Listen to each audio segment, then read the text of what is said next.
So I've been thinking a lot about that internship. So about 5 weeks ago, I put out a community post on YouTube saying that basically I had been thinking a lot about trying something like a summer internship type of thing. And it was pretty low resolution. I didn't really know exactly where I wanted to go with it yet. I had a rough idea of what I wanted to do and what I wanted to accomplish with it. But I put out a feeler, and I expected a couple of people to be interested. What I didn't expect was to get 600 emails in my inbox over the next 48 hours. So you guys have responded to that with massive interest. So I figured I owed it to you guys to kind of make a video explaining what the hell I was talking about. So now it's 5 weeks later. A lot of you guys have started to comment on Instagram and YouTube and everything like that, kind of asking, hey, what's the status of the internship? Have you sent out the response emails? I didn't get one. So let me kind of fill you guys into the loop. 5 weeks later, I've got a much better idea of exactly what I want to do with it. And I think it's going to be something really special. So I am excited for it. So let's just dive right in. So what I've decided to call this, apparently there are some legal implications to an internship. It wasn't even technically an internship anyway, what I had in mind. So it wasn't really a big deal to change it up. So it's not technically going to be legally an internship anymore. What I've decided to call it is the Brass Valley Initiative. And the reason we came to that name is because I wanted to do like a kind of a fun play off of Silicon Valley, but for the gun world, so Brass Valley. So I think I'm clever.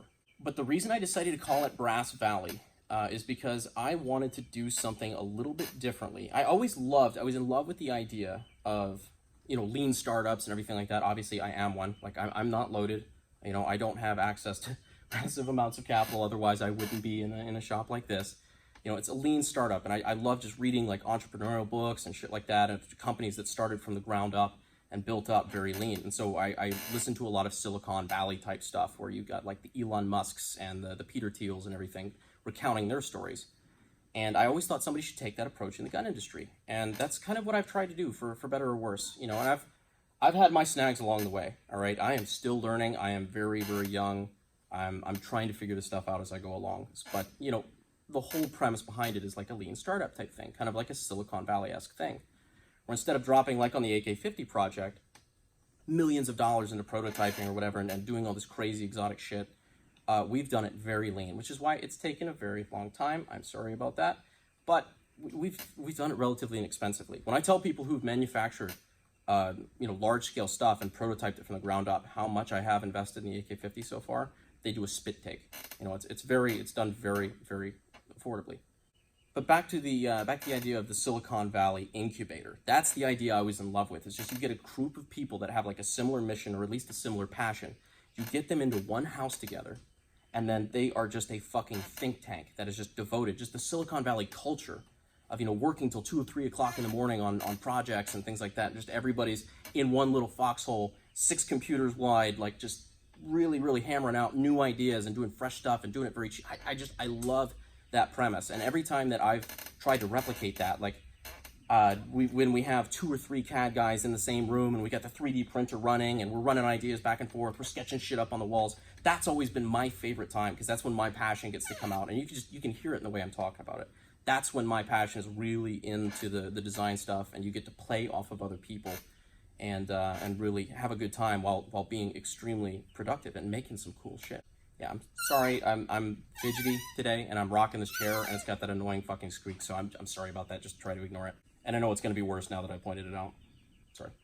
So how does that relate to the Brass Valley Initiative? Well, my idea for that is to find 5 to 10 potential candidates, people who already have a background in this sort of thing that I know, like, I'm not going to sit there and have to, kind of train up to do a lot of the basic things. Like, if you have, CAD experience, like SolidWorks or something, that's a big plus in your category, because that means I can already take you and, work with you and everything. I don't have to teach you a skill that's required. A lot of times they require certification in a college course to actually be, accredited at. So people with, right skill set, or at least the ambition to be able to take it on and learn new stuff and really just kind of have a can-do attitude that they're really passionate about making stuff like this. And basically just take those people and put them all in the same place, having like a massive Airbnb or something like that where we're all under one roof. And I will be with you guys for 2 or 3 weeks. I haven't really decided the length or exactly what the dates are yet, but 2 or 3 weeks as we take something, an idea that I've been working on for the last 2 years that you guys now know as Project Hurricane. And what I want to do is take that from the design phase, where we have it now, roughly, where we figured out exactly what we want to do with it, more or less. And we want to take that from design to, you know, kind of work through all the different little areas of the design and the aesthetics and then whatever. Take it to blueprints, to CAD, like model it in the CAD software. Take it to, you know, 3D print parts, start interfacing with them, say, okay, that's not going to work, change it. 3D print stuff, take it to the mill, to the lathe, to the CNC. And then ideally, by the end of the whole experience, we have a live firing prototype where we've gotten that far along. So I really just a nice 2-3 week just binge. And the cool part is I wanted to be able to share that with you guys, because one of my biggest complaints, period, about the gun industry is they're very, I guess, ageist, so to speak. Because I remember what it was like being 18 years old, trying to get my foothold in the gun industry. All right, it was awful. 18, 19 years old. Nobody wants to take a kid like that seriously. And to be honest, I didn't deserve it at the time. I had no idea what the hell I was doing. I still only kind of know what I'm doing. But nobody's willing to reach out and teach them. And, you know, you've got these gunsmith schools and everything like that, but it's really just kind of a big money grab, and you don't get any practical experience. And it really bugged me. Last year, for example, we flew out a kid that was probably 16, 17 years old. Sorry, dude, I forgot. But we flew him out here because he had that fire. And I guess he was a fan or whatever, watched the content, and knew CAD and everything. And he had been turned down by, I won't name them for you know, the purpose of the video, because the story kind of makes it sound like a dick, but he got on the phone with one of the heads of that company. It's a big, like, kind of, I would say, Fortune 500 for the gun world. And the dude wouldn't give him the time of day. He basically, you know, heard his whole spiel about, you know, I already know how to do this, and I'm really excited to help you, you know, and do all this stuff. And he's like, that's awesome, kid. Stay in school, get an engineering degree, and yeah, maybe one day you can interview. And that's just soul crushing for somebody at a very impressionable age, just to you know, it looks like there's no light at the end of the tunnel, and nobody's willing to teach them stuff without, you know, raping them for $30,000 a year. And I really got that. And luckily, in my position, I had a lot of great mentors that brought me where I am. Like, for one of them, Chris Baker, the guy that you see in the AK-50 videos. And I'm only saying this because I know he won't watch this video. But he has been one of the biggest mentors through this whole thing. He was just an experienced, you know, 15, 20-year veteran gunsmith.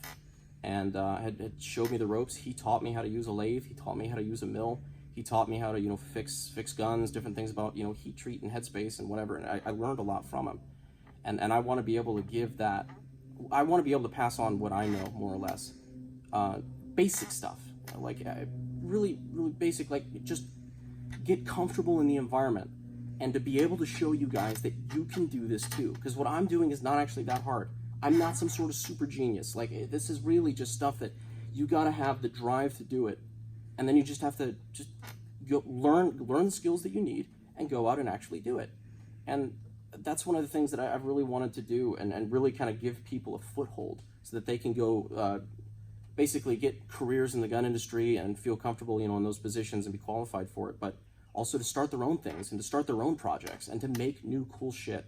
Because at the end of the day, I don't make any damn money at this stuff. You think you make money selling AKs? I might get lucky on the 50. At the end of the day, I want to see people make cool shit. Because I know it's possible, and I know people have a passion for it, but they just don't have the know-how. And so that's one of the things I want to fix. That is my big end goal for the Brass Valley Initiative, is I want to take 5 to 10 kids that really just have that fire, that drive, but they don't know where to start. They don't know where to get started. Take them in, show them the ropes, show them how we do things here. Maybe they learn a lot from it. Maybe they, you know, put their own twist on it when they get home and do whatever. But that's the sort of thing that I really want to do, because nobody, well, I'm not going to say that nobody's out there doing it now. I don't know of anybody that's doing what I'm talking about doing. And so that was enough for me. So getting off my soapbox for a minute, the practical details of the Brass Valley Initiative. If you have already sent in an application, I've read it, period. It was difficult, and it got me kicked out of the bed a couple times at 2 o'clock in the morning.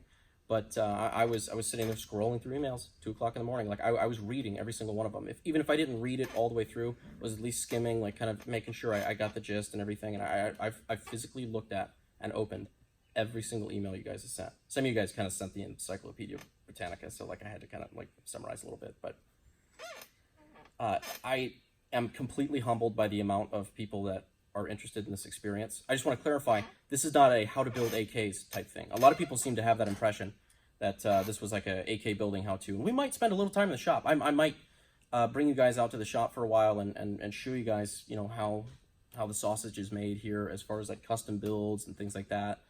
I think that would be an interesting part, because I do want this to be kind of, you know, a learning experience. Like if you've never used a mill or a lathe or whatever, really kind of teach you how a lot of that stuff works, or a 3D printer or whatever. So like, I think part of that would be cool, but the meat of this is a design and prototyping and how to make cool new shit type of experience.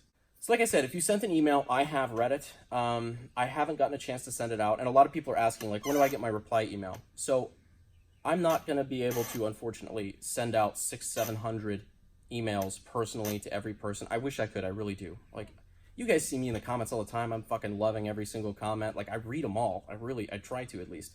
So, I mean, I wish I could reply to every one of you. I'm working 20-hour days, 7 days a week as is, so like I'm kind of on my last leg. I wish I had time for it, but what I will end up doing is I may do a mass email, basically thanking you guys, assuring you that I got it, which if you didn't misspell my email, I got it and I read it.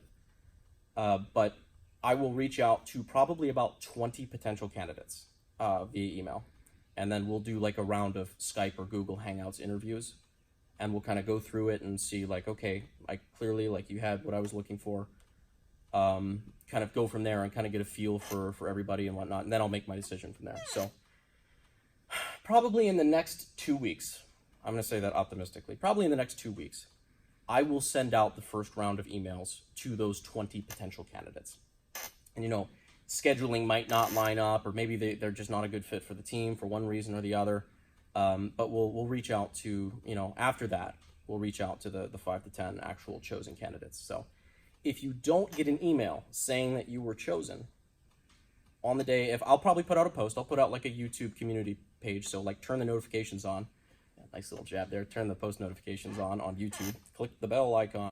If you have not gotten an email by the time I make that post, I'm sorry, but you probably weren't picked. And it's nothing personal. I'm sorry. I wish I could do this for everybody, but probably after I make this video, I'm probably get another 100, 200 emails.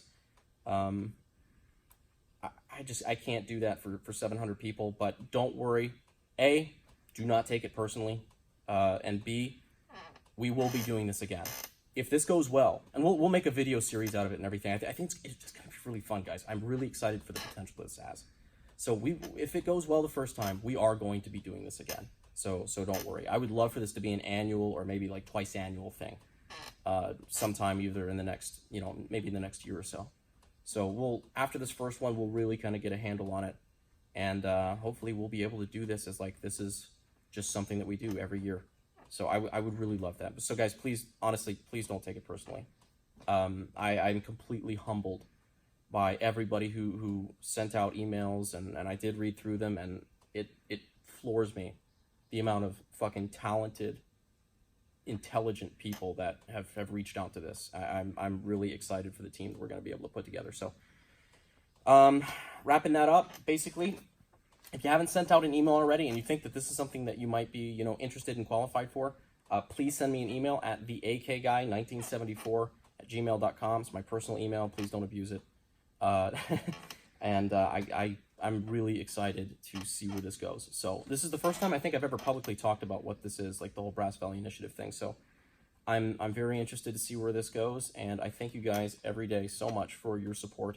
It really does mean a lot. So that's all I have for now. I'll probably do a follow-up on this, either in a community post or in another video, basically saying that we've made our decision and when the dates are and everything. And yeah, we'll go from there. So guys, thank you for sitting through this massive clusterfuck of an iPhone edited video. I appreciate your support, and I will see you beautiful, beautiful YouTube motherfuckers on Thursday, I guess.